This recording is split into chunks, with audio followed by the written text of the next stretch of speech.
Assalamualaikum warahmatullahi wabarakatuh. Selamat pagi. Baik, pada PJJ kali ini untuk keperawatan dasar, silahkan untuk mata kuliah dan penjelasannya bisa dilihat di RPP dan di deskripsi yang sudah saya tuliskan di Skalsa. Untuk materi pertama, saya akan menjelaskan mengenai International Patient Safety Goals atau biasa kita sering sebut IPSG. Nah, ini merupakan standar keselamatan pasien. Baik, ada yang sudah membaca apa itu IPSG? Kalau belum, mari kita sama-sama membahas apa saja itu IPSG. Sebelum mengarah ke pengertian IPSG, kita akan mengenal dulu latar belakang kenapa sih perlu standar keselamatan pasien. Nah, kita kan tahu ya, di rumah sakit itu banyak sekali pasien, kemudian tenaga medis, prosedur, serta pemeriksaan, sehingga dari hal-hal tersebut bisa menyebabkan kecenderungan untuk peningkatan jumlah kejadian yang tidak terduga. Misalnya saja pasien jatuh. Pernah mendengar kasus lansia yang ke kamar mandi sendiri kemudian jatuh, atau pasien dengan gangguan jantung ke kamar mandi kemudian jatuh, atau ada pasien anak-anak yang jatuh dari bed karena kurang pengawasan. Nah, ini yang melatar belakangi pentingnya yang namanya IPSG atau keselamatan pasien. Kemudian ada medication error, jadi ada kesalahan dalam pemberian pengobatan, entah itu salah nama atau salah dosis. Nah, hal itu sering terjadi dulu pada saat di rumah sakit, tapi sekarang sudah lumayan diminimalisir ya, karena sudah ada standar keselamatan pasien. Kemudian ada medical procedure error, jadi ada kesalahan dalam prosedurnya, misalnya prosedur operasi, yang harusnya dioperasi yang mana, yang dioperasi malah yang mana. Kemudian misdiagnosis, jadi ada kekeliruan pada saat mendiagnosis. Nah, apakah yang jadi acuan untuk IPSG ini? IPSG mengacu pada International Patient Safety Goals, ini yang dikeluarkan oleh Badan Pengawas Keselamatan Pasien Internasional. Kemudian ada KKPRS, yaitu Komite Keselamatan Pasien RS, dan JCI, yaitu Joint Commission International. Nah, tadi sudah dijelaskan bahwa di rumah sakit itu banyak sekali jenis obat, kemudian pemeriksaan, prosedur, serta jumlah pasien dan staf rumah sakit, sehingga hal-hal ini merupakan hal yang sangat berpotensial bagi terjadinya kesalahan. Dari latar belakang dan alasan itulah maka penting sekali yang namanya standar keselamatan pasien. Kemudian, apa yang dimaksud dengan standar keselamatan pasien? Standar keselamatan pasien yaitu sistem di rumah sakit di mana suatu rumah sakit itu membuat asuhan pasien yang lebih aman, kemudian mencegah terjadinya cedera disebabkan kesalahan akibat melakukan satu tindakan.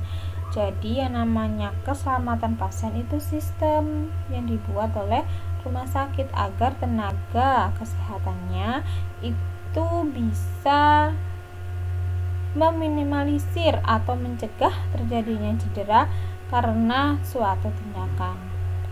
Bisa disebut patient safety adalah penghindaran, pencegahan, dan perbaikan dari KTD, kejadian tidak diharapkan, atau mengatasi cedera dari proses pelayanan kesehatan.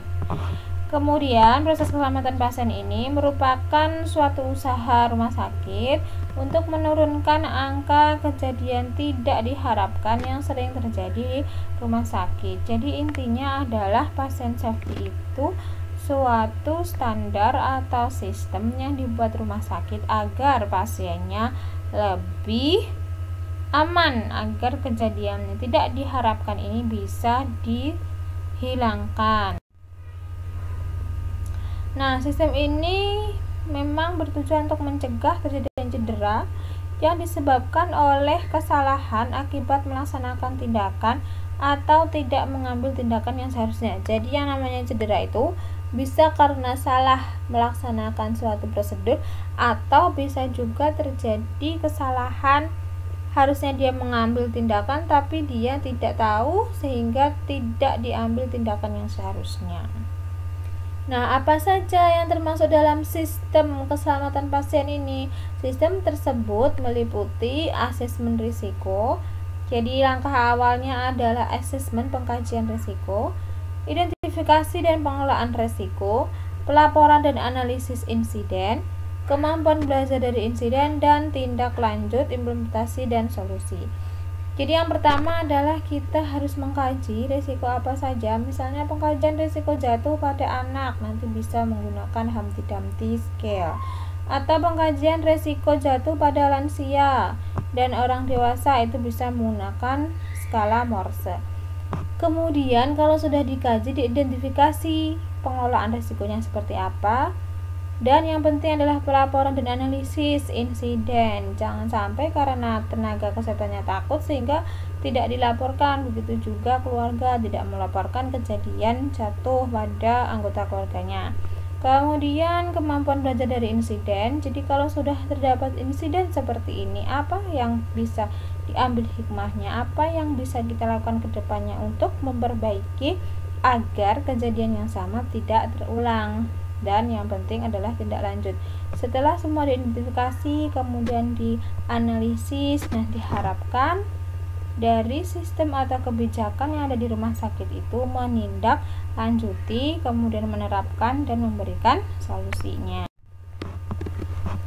Nah, tujuan pasien safety berarti kita harus menerapkan pasien safety agar budaya keselamatan pasien di rumah sakit itu tercipta. Kalau misalnya tidak ada keharusan kamu harus melakukan pasien safety, maka budaya tersebut tidak akan tercipta. Nggak ada hukumannya ini, nggak ada punishmentnya ini, udah biasa aja lah, nggak usah melakukan keselamatan pasien karena nggak ada di standarnya yang harus dilakukan oleh tenaga kesehatan.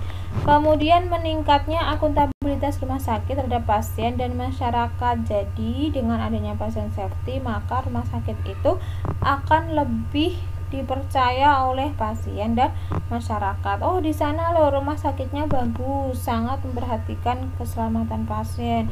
Oh, di sana keselamatan pasiennya kurang. Nah, ini bisa mempengaruhi pemikiran dan pendapat dari pasien. Tujuan yang ketiga adalah agar kejadian tidak diharapkan di rumah sakit itu angkanya bisa menurun, kalau bisa sampai di angka 0. Kemudian yang keempat, terlaksananya program-program pencegahan sehingga tidak terjadi pengulangan kejadian tidak diharapkan. Dengan adanya standar pasien safety, diharapkan kejadian-kejadian yang tidak diharapkan yang terjadi di tahun lalu atau yang terjadi di bulan kemarin itu tidak terulang. Baiklah, jadi apa saja komponen dari IPSG? Jadi ada 6 hal di IPSG. Yang pertama adalah identifikasi pasien secara benar. Kemudian yang kedua, meningkatkan komunikasi efektif. Yang ketiga, meningkatkan keamanan obat-obatan risiko tinggi. Yang keempat, pastikan benar lokasi, benar prosedur, dan benar pasien operasi. Yang kelima, mengurangi resiko adanya penularan infeksi. Yang keenam, mengurangi resiko jatuh pada pasien. Oke, ini IPSG berdasarkan JCI. Sama ya, yang pertama identifikasi pasien secara benar, kemudian yang kedua meningkatkan komunikasi efektif, yang ketiga meningkatkan obat-obatan risiko tinggi, yang keempat benar tempat, benar prosedur, benar pasien operasi, yang kelima mengurangi risiko penularan infeksi, yang keenam mengurangi risiko jatuh pada pasien. Oke, kita mulai dari yang pertama, mengidentifikasi pasien secara benar. Bagaimana caranya agar saat kita di rumah sakit kita bisa melakukan identifikasi pasien yang benar. Jadi nanti kalau Anda sudah praktek di rumah sakit, setiap akan melakukan prosedur atau memberikan transfusi darah atau yang lainnya, harus menggunakan minimal 2 identitas pasien dengan kombinasi. Jadi sebelum melakukan tindakan, pastikan Anda identifikasi pasien secara tepat dulu dengan menggunakan minimal 2 identitas, yaitu yang pertama nama lengkap dan tanggal lahir, atau bisa nama lengkap dan nomor medical records, atau bisa nama lengkap dan alamat. Misalnya bagaimana? Ketika mau melakukan prosedur, dilihat dulu gelangnya, atau langsung ditanyakan, Pak, namanya siapa? Tanggal lahirnya berapa? Atau kalau memang tidak hafal tanggal lahirnya, tapi ya maksud tanggal lahir sendiri nggak hafal ya. Kalau memang tidak hafal, ya Pak, nama lengkapnya siapa? Alamatnya di mana? Ini minimal untuk mengidentifikasi pasien. Yang selanjutnya, kapan identifikasi pasien harus dilakukan? Tadi sudah saya jelaskan, saat mau melakukan tindakan, yaitu pemberian obat, pemberian darah, ataupun produk darah. Jadi sebelum memberikan obat, sebelum transfusi misalnya, Anda wajib identifikasi pasien. Kemudian yang kedua, pada saat pengambilan darah atau spesimen. Jadi pada saat Anda mengambil darah untuk pemeriksaan darah lengkap misalnya, kemudian mengambil spesimen dahak, spesimen urin, feses, semua harus dilakukan identifikasi.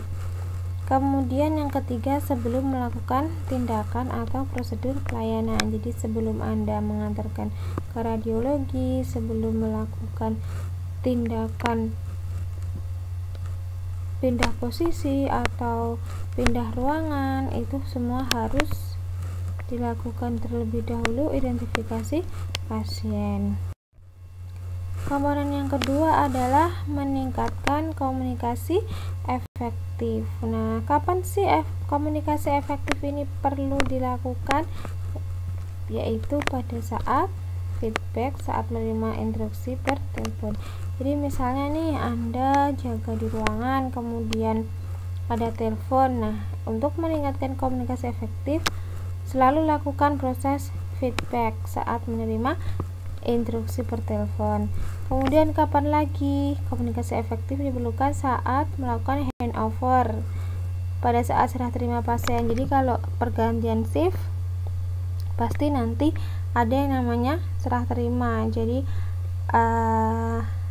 shift pagi menyerahkan ke shift siang misalnya, atau shift malam menyerahkan ke shift pagi, pasti ada yang namanya pembicaraan untuk serah terima pasien. Nah, ini harus dilakukan komunikasi efektif agar petugas yang shift selanjutnya ini bisa memahami kondisi pasien saat ini seperti apa. Kemudian melakukan critical result dalam waktu 30 menit. Nah, jadi kalau misalnya sudah ada serah terima nih antara petugas satu dengan lain, ini harus berpikir dalam 30 menit nanti apa ya harus saya lakukan. Kemudian menggunakan singkatan yang dibakukan. Nah, ini pada saat penulisan dokumen ya. Jadi kalau menulis, gunakan singkatan yang sudah baku, jangan menggunakan singkatan yang sifatnya singkatan anak muda ya. Apa itu contohnya? Aku disingkat A kayak gitu. Jadi jangan gunakan sesuatu yang belum baku, gunakanlah yang memang sudah dibakukan. Misalnya yang berarti YG nulisnya, kemudian sampai dengan SD. Nah, itu kan sudah baku, bisa digunakan. Kalau belum baku, sebaiknya jangan dituliskan karena itu bisa menimbulkan kesalahpahaman antar petugas. Kemudian yang penting dalam komunikasi efektif adalah melakukan teknik SBAR. Apa itu SBAR? SBAR adalah situation, background analysis, dan recommendation. Ini untuk pelaporan pelayanan verbal melalui telepon. Kemudian lakukan TBK. Jadi setiap ada konfirmasi, ada perintah, itu lakukan tulis baca konfirmasi untuk semua perintah verbal dan pembacaan hasil pemeriksaan uji lab. Jadi misalnya ada perintah melalui telepon atau verbal perkataan dari petugas satu ke yang lain, itu lakukan TBK. Nah, contoh dari teknik SBAR itu apa untuk memperbaiki komunikasi? S, situation, berarti kondisi terkini yang terjadi pada pasien. Kemudian background, informasi penting apa yang berhubungan dengan kondisi pasien. Kemudian assessment, hasil pengkajian kondisi pasien. Yang R adalah recommendation, apa yang perlu dilakukan untuk mengatasi masalah. Nah, teknik serah terima dapat digunakan pada serah terima perawat antar shift, perawat ke dokter saat melaporkan kondisi pasien, atau dokter ke dokter. Jadi teknik SBAR ini bisa digunakan saat pergantian shift. Nah, contohnya seperti apa sih dimaksud S, B, A, dan R itu? S tadi adalah situasi. Nah, situasi ini bisa diperoleh dari diagnosa medisnya. Jadi diagnosa medis pasien ini apa? Misalnya diagnosa medisnya adalah bronchopneumonia. Nah, masalah keperawatannya apa? Masalah keperawatannya misalnya ketidakefektifan bersihan jalan nafas misalnya. Kemudian background.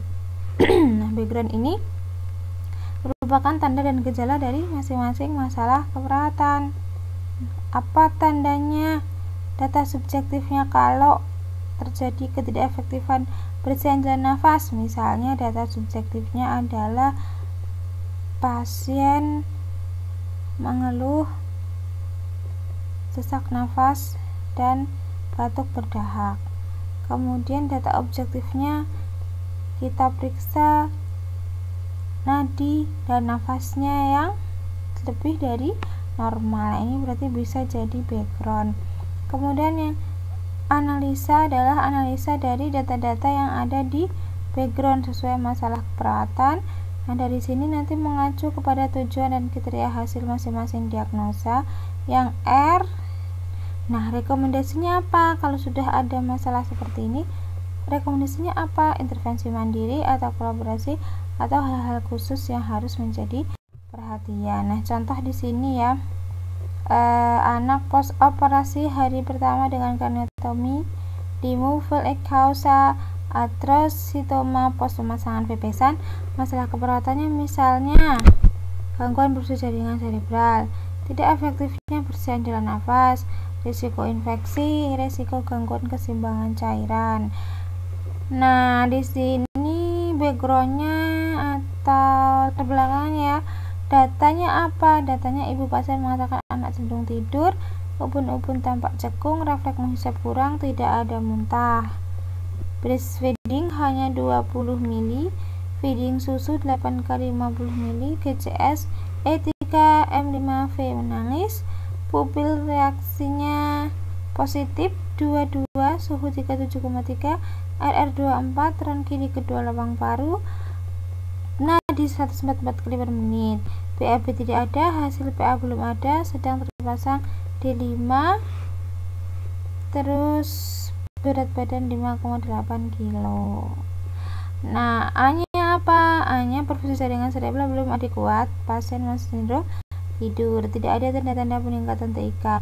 Rekomendasinya apa? Monitor status neurologi, gunakan teknik aseptik, observasi balance cairan, kaji dan monitor status pernafasan serta follow up. Nah, ini salah satu contoh teknik SBAR dalam meningkatkan komunikasi efektif. Yang ketiga adalah meningkatkan keamanan untuk obat-obatan beresiko tinggi atau high alert medication, bisa disebut HAM ya. Jadi di dalam rumah sakit nanti Anda bisa temui obat-obatan yang beresiko tinggi. Di sini biasanya konsentrasinya yang pekat sehingga bisa membahayakan jika tidak dipakai sesuai aturan. Nah, apa saja contoh dari HAM itu? Yang pertama adalah agonis adrenergic. Nah, nama obatnya misalnya epinefrin. Nah, epinefrin ini indikasi untuk pemacu jantung. Bisa Anda bayangkan ya bagaimana dia urgent atau resikonya untuk obat pemacu jantung. Kalau sampai salah diberikan ke pasien yang lain bisa fatal. Kemudian antiaritmia. Antiaritmia contohnya lidocain HCl injeksi 20 mg per mili. Ini sebagai penghilang rasa sakit atau efek mati rasa. Nah, coba kalau dikasih lidocain berarti kan sama dengan obat bius ya. Kemudian dextrosa hipertonik, ini glukosa injeksi 40% 25 mili.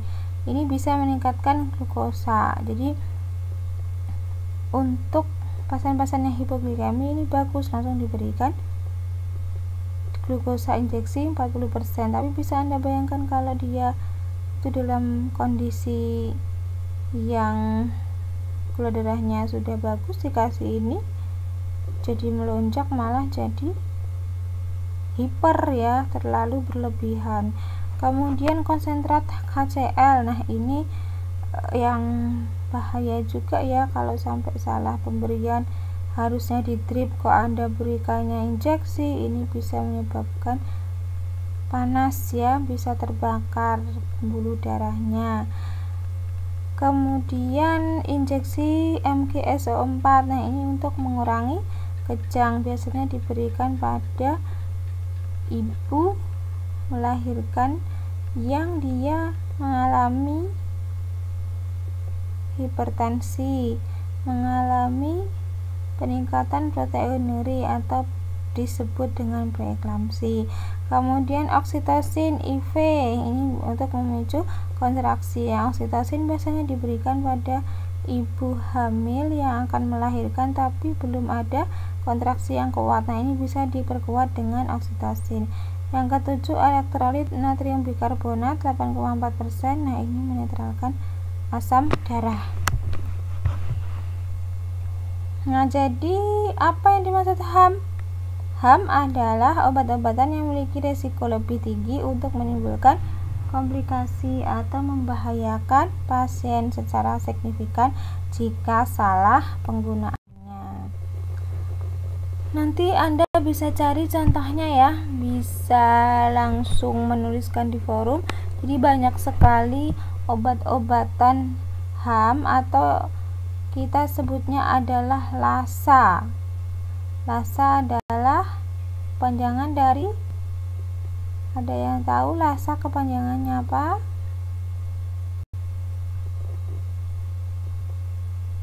Ya, nanti bisa dicari ya. Dalam bahasa Indonesianya adalah Norum. Jadi LASA itu look alike, sound alike. Look alike berarti mirip bentuknya, sound alike ucapannya yang mirip, atau Norum nama obat rupa ucapan mirip. Nah, ini contoh dari sound alike. Jadi namanya yang hampir sama tapi manfaatnya atau tujuan dari penggunaan obat ini sangat berbeda ya. Simesco dengan Imesco, Etidan dengan Fucoidan, Cetirizine dengan Ketrizin, Ephedrine dengan Epinephrine, Volamil dengan Volavit. Nah, ini kalau nerima obat pre-order seperti ini, namanya hampir mirip, ini bisa menimbulkan yang namanya kesalahpahaman. Nah, ini yang disebut dengan look alike. Nah, bisa Anda lihat kan modelnya sama, padahal beda kandungannya, beda manfaatnya, seperti ceftadizim dengan cefepime. Ini masih mending ya, sama-sama antibiotik. Omeprazol dengan ceftizozim. Kemudian ini obat untuk nasal spray dan nasal drop anak dan dewasa, mirip kan bentuknya. Dan ini Colme, Corampenicol. Yang satunya buat mata, yang satunya buat telinga. Kalau sampai salah bisa fatal ya. Masih mending ya, nggak ada yang mending juga, maksudnya masih mending kalau dari mata ke telinga kalau telinga ke mata gimana itu, jadi rusak nanti matanya ya. Jadi ini harus berhati-hati. Ini contoh kemasan yang mirip. Anda bisa cari beserta gambarnya, mungkin apa saja sih contoh dari Lasa. Nah ini sama kan ya bentuknya, padahal beda dosisnya, satunya 500, satunya 250, satunya 500 mg, satunya 100 mg.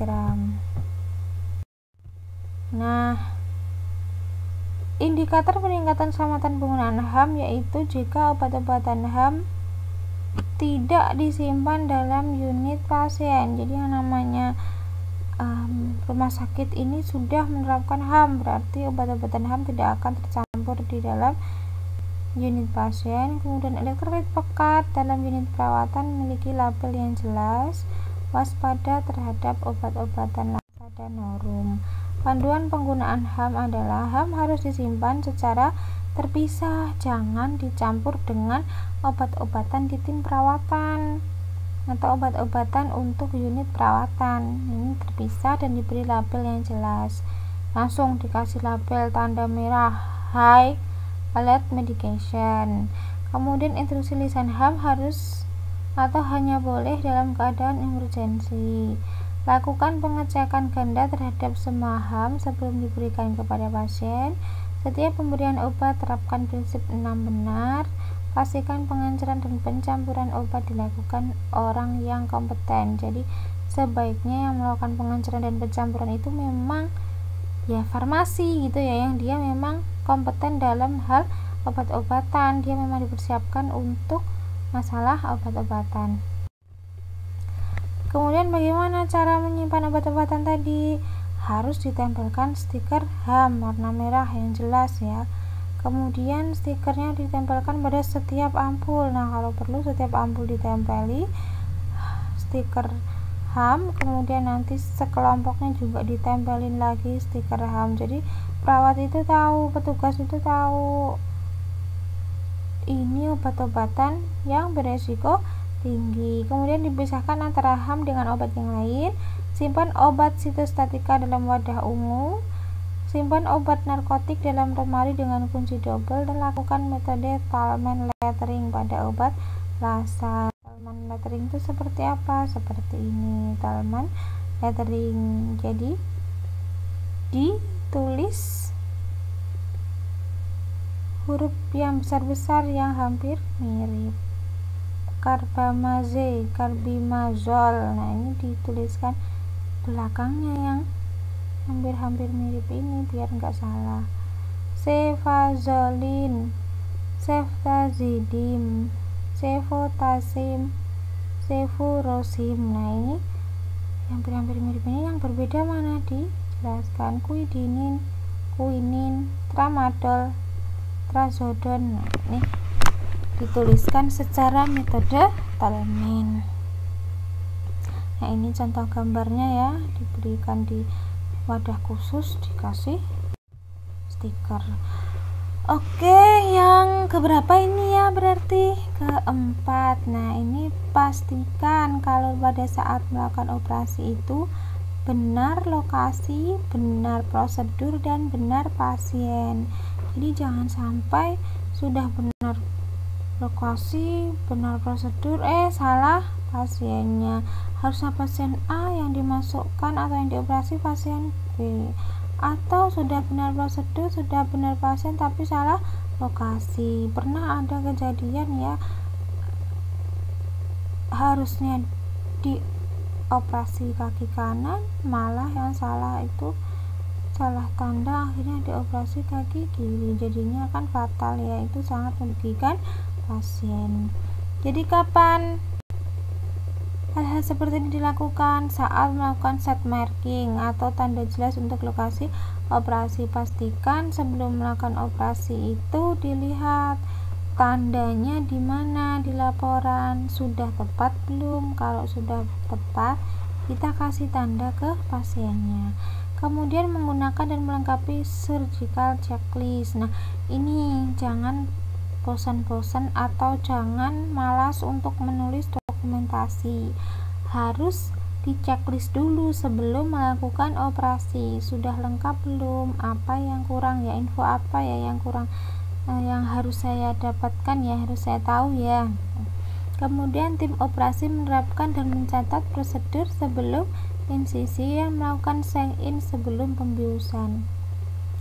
Jadi pastikan sebelum dibius itu pasiennya sudah ditanya, sudah diberikan edukasi, sudah diberikan istilahnya persiapan ya, persiapan mental sebelum benar-benar dilakukan operasi atau pembiusan.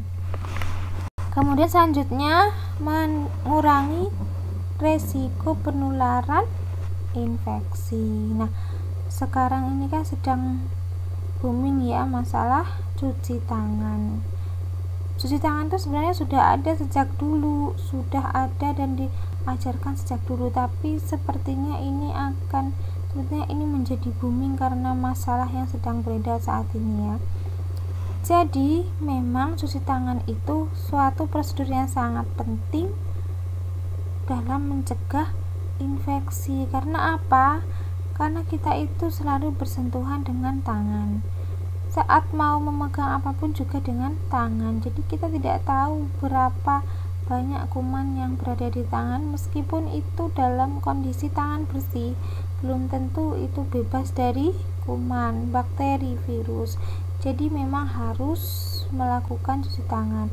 Karena terbukti cuci tangan bisa menurunkan transmisi organisme sampai 50%. Makanya kita harus wajib ya, sudah harus wajib, kita harus rajin cuci tangan. Cuci tangan ada dua macam, yaitu hand wash dan hand rub.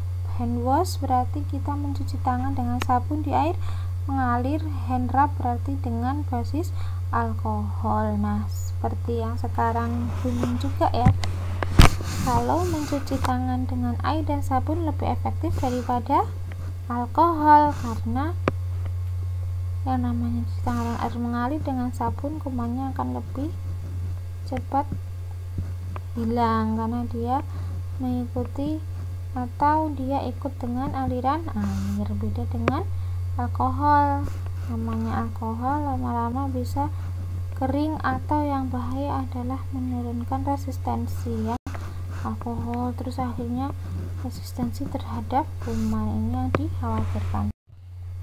Nah, kapan melakukan cuci tangan? Pada saat di rumah sakit.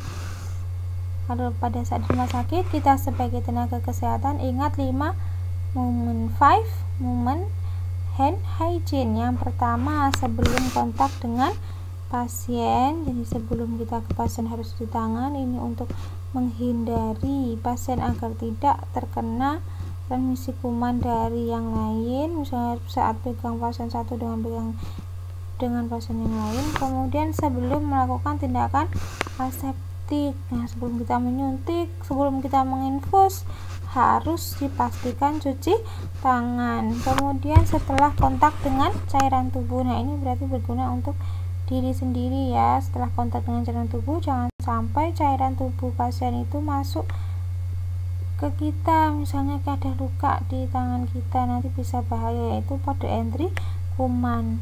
Jadi harus cuci tangan setelah kontak dengan cairan, setelah kontak dengan pasien, dan setelah kontak dengan lingkungan pasien. Yang habis pegang lemari, pegang bed pasien, habis pegang pasien itu sendiri, itu semuanya harus cuci tangan.